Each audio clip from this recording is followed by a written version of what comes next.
Hoje o Evangelho fala para a gente de coisas muito importantes que tem a ver com a fé, com a nossa fé.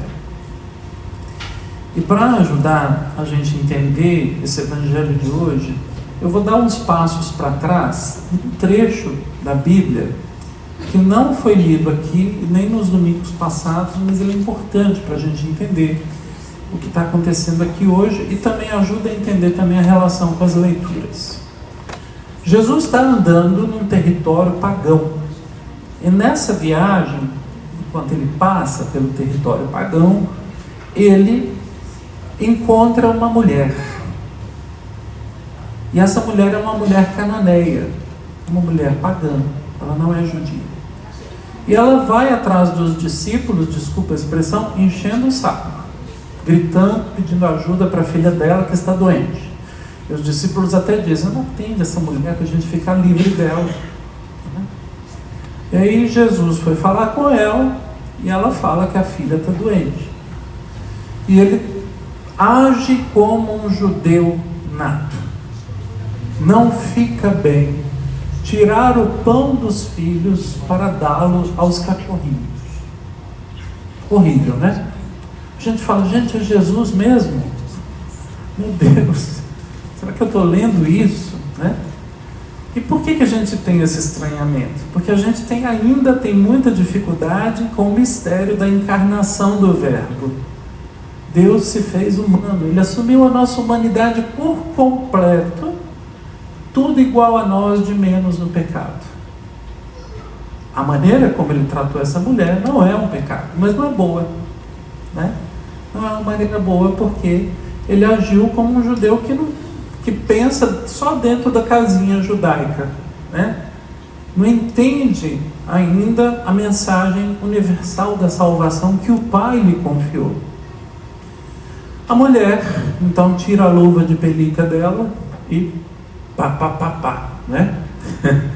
Diz assim para ele: olha, mas os cachorrinhos comem das migalhas que caem da mesa dos seus donos. Foi uma lição que Jesus recebeu. E aí eu acho que ele cai em si. Ele diz: mulher, a sua fé é muito grande, sua filha está curada. Esse fato muda a rota da mentalidade de Jesus. Ele continua andando ali pela região pagã, mas isso muda o jeito e a maneira de Jesus entender as coisas. Isso é muito bonito e é um processo muito humano. Poder mudar é muito bom, né? A gente chama isso de conversão, mudança de mentalidade. E aí Jesus continua no caminho. Graças a essa mulher, ele encontra agora um homem surdo e que fala com dificuldade. Quando levam esse homem para Jesus, ele tira o homem do meio da multidão, né? E cura esse homem. Nós ouvimos o texto. Falar com dificuldade aqui significa gago. Ele é surdo e ele se expressa com dificuldade. Tem gagueira, né, no caso. Eu não sei como é que se tem outro nome para designar esse tipo de limite. Mas enfim, o que nós temos aqui? Nós temos a figura do pobre no tempo de Jesus. Que era difícil ser pobre no tempo de Jesus, mais do que hoje, eu diria. Porque no caso dessa pessoa, nós temos um homem doente. Um homem que não consegue se inserir no trabalho, na sociedade direito, porque se expressa com dificuldade e não escuta. A medicina do tempo de Jesus não conseguiu avançar, porque tudo era considerado impuro. Então qualquer avanço no sentido de melhorar a medicina caía dentro das... eu acho que esse microfone está falhando, já 2 vezes. Você troca a pilha, por favor?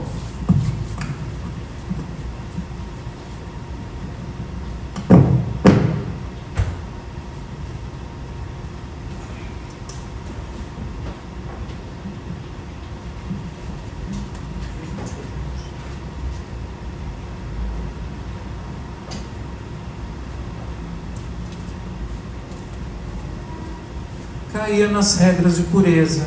Então, quase não havia medicina, digamos assim. E quando as pessoas não têm aonde recorrer, o que elas fazem? Elas procuram a religião. Procura a religião e encontra lá de novo as regras de pureza. Então, o pobre está lascado nesse caso. E aí, Jesus vai ao socorro dessa situação.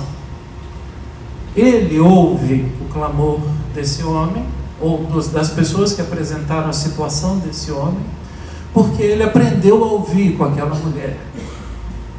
E aí agora, ele escuta a situação desse homem, toca os ouvidos, molha a língua do homem com a sua saliva, né? Acreditava-se que a saliva, na antiguidade, acreditava-se que a saliva tinha poder de curar. De fato tem, assim, mas diante dos remédios que a gente tem, hoje nem faz sentido mais, né? A gente usa esse, mas os povos antigos faziam uso da saliva.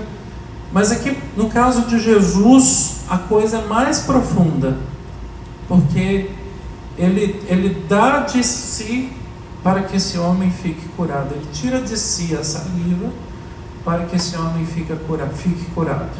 Isso faz lembrar a gente lá dos relatos da criação, quando Deus fez o boneco de barro e soprou o seu hálito, né, nas narinas, e o homem foi criado a partir desse sopro de Deus. Então, Jesus aqui está recriando. A cura que Jesus realiza é uma recriação desse homem. Esse homem está nascendo de novo.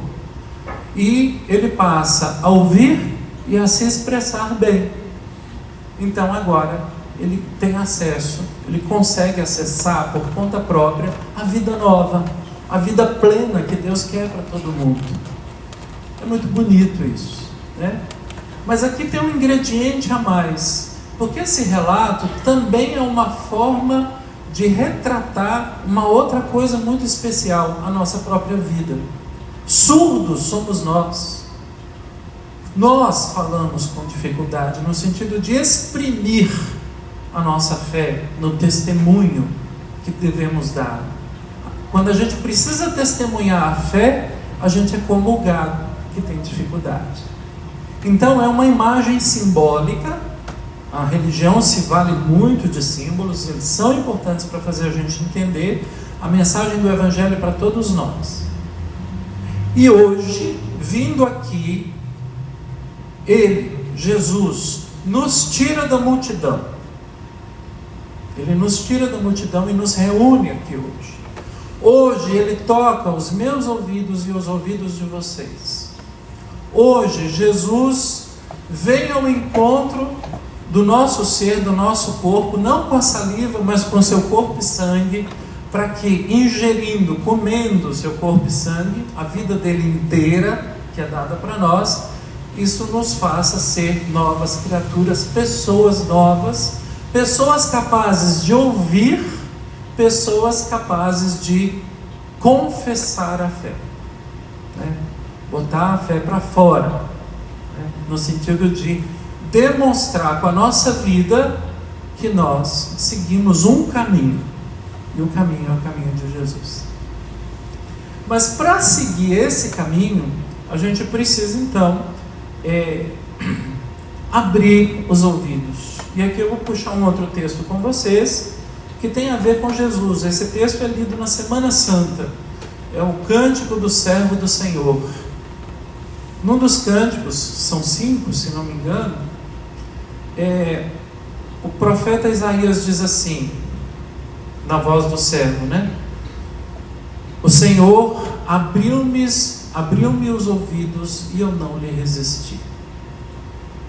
O Senhor abriu-me os ouvidos e eu não lhe resisti.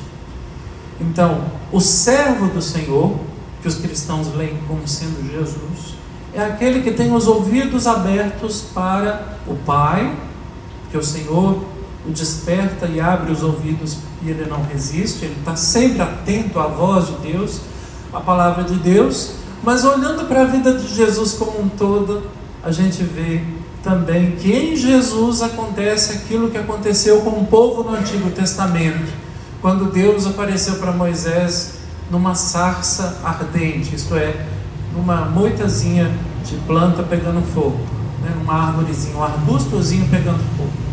Ali Deus falou com Moisés: eu ouvi o clamor do meu povo, o grito do povo de Israel chegou aos meus ouvidos, e eu desci para libertá-los. Então Deus não é indiferente ao sofrimento humano, né?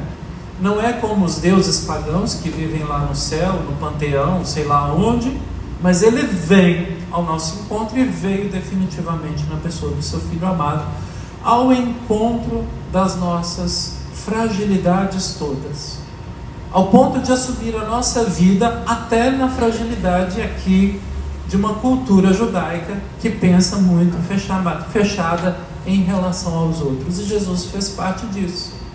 E Ele teve a chance, o ouvido aberto, para sair desse esquema fechado e universalizar a proposta da salvação que Deus trouxe para todos. Para todos. E aí a comunidade, olhando para Jesus como exemplo, ela olha para esse exemplo dele e diz assim: bom, esse abre-te que Jesus fala para o homem que é surdo e fala com dificuldade, foi para aquele homem de verdade, mas é para nós também, no sentido espiritual. Nós somos chamados a nos abrir primeiro os ouvidos. Jesus toca primeiro os ouvidos, em primeiro lugar, para ouvir a palavra de Deus. Se há uma mudança real e necessária que a gente precisa fazer, vem dela, da palavra do Senhor. É essa palavra que pode abrir, né, o nosso ouvido e fazer com que a gente se conecte com a vontade de Deus, que Jesus viveu inteiramente. Em primeiro lugar isso.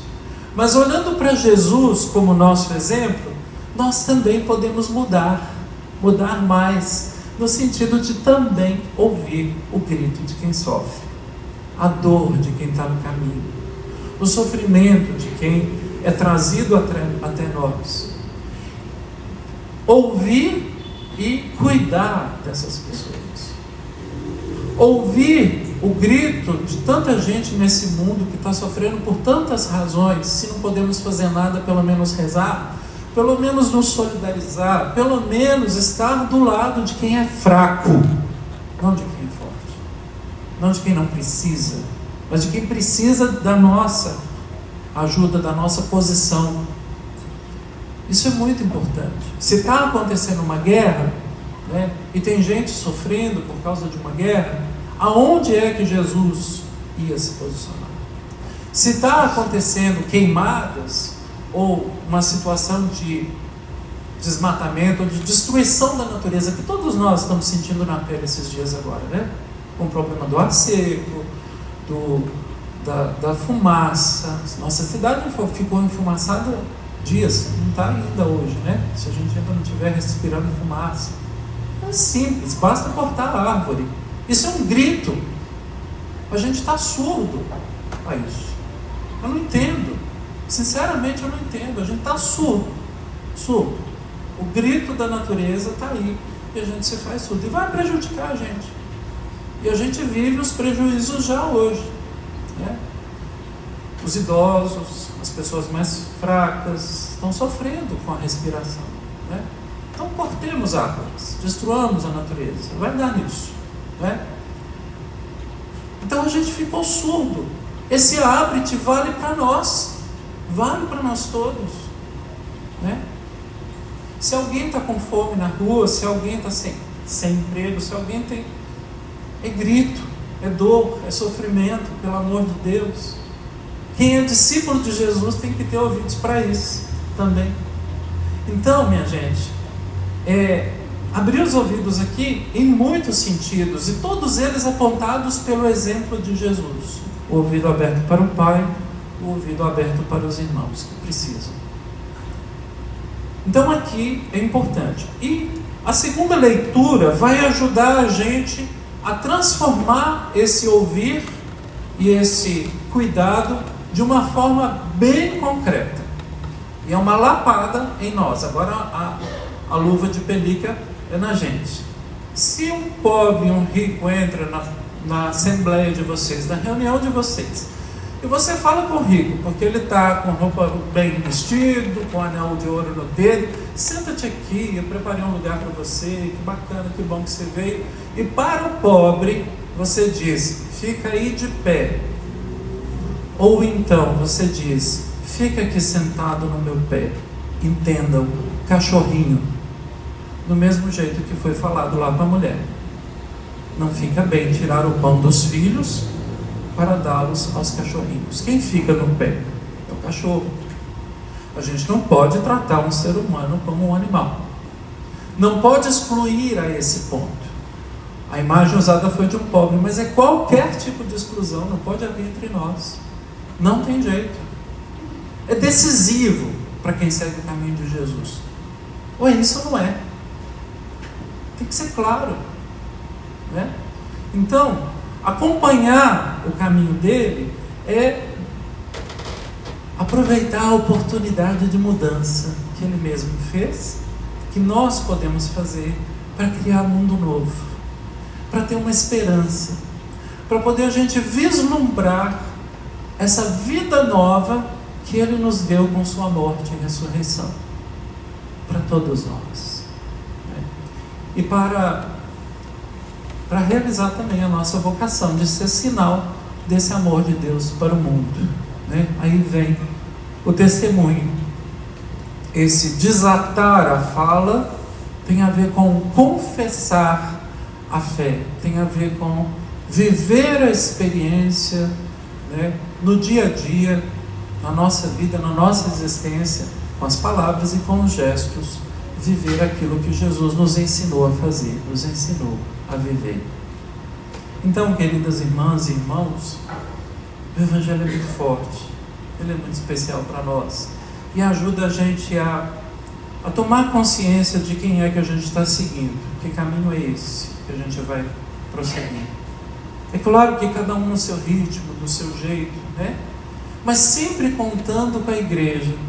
A igreja é esse lugar, é essa experiência, esse momento em que Ele, Jesus, nos tira da multidão para falar aos nossos ouvidos, para se comunicar lá no nosso íntimo, no fundo do nosso coração, para fortalecer as nossas decisões, para dar energia para a gente levantar e retomar essa caminhada. Aqui é o lugar onde a gente se encontra com Ele, né? Com Ele, que sai da rota da sua Palestina, digamos assim, e vem até nós para nos buscar, a cada um de nós, a mim e a vocês. Que Deus nos ajude a viver essa palavra. Amém.